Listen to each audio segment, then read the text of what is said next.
नमस्कार मित्रांनो, मी शेळके वकील. माझा फोन नंबर आहे 940-323-1100. मित्रांनो, आज एक महत्त्वाची केस लॉ आणि त्याचबरोबर सायटेशन किंवा घटना पाहत आहोत. मित्रांनो, आजच्या ह्या व्हिडिओमध्ये RN वाहने विरुद्ध वनिता वाहने 2010-4 ऑल MR जर्नल 21 सदर सायटेशननुसार अशी घटना घडलेली आहे. पतीनं मेहरबान कोर्टाकडे अशा पद्धतीनं घटस्फोटासाठी अर्ज दाखल केला होता.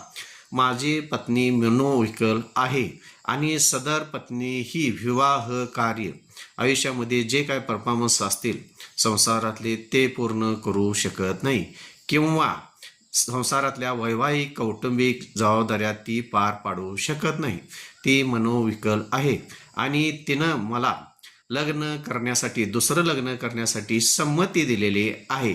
अशा पद्धतीनं संमतीचं पत्र सुद्धा मेहरबान कोर्टामध्ये घटस्फोटच्या वेळी हजर केलेलं होतं.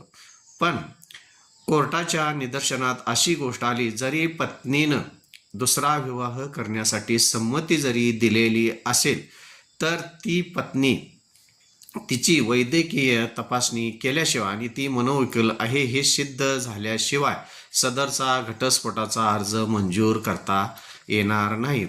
त्यामुळे सदर सायटेशननुसार आणि सदर घटनेनुसार असं दिसून येतं की एखादी व्यक्ती मनोविकल असेल तर वैद्यकीय सर्टिफिकेटनं ती मनोविकल आहे हा पुरावा मेहरबान कोर्टात जोपर्यंत हजर होत नाही तोपर्यंत सदरचं अशा प्रकारचे विवाहाचे घटस्फोटाचे अर्ज मंजूर होणार नाहीत. सदरचा अर्ज मेहरबान कोर्टानं फेटाळलेला आहे.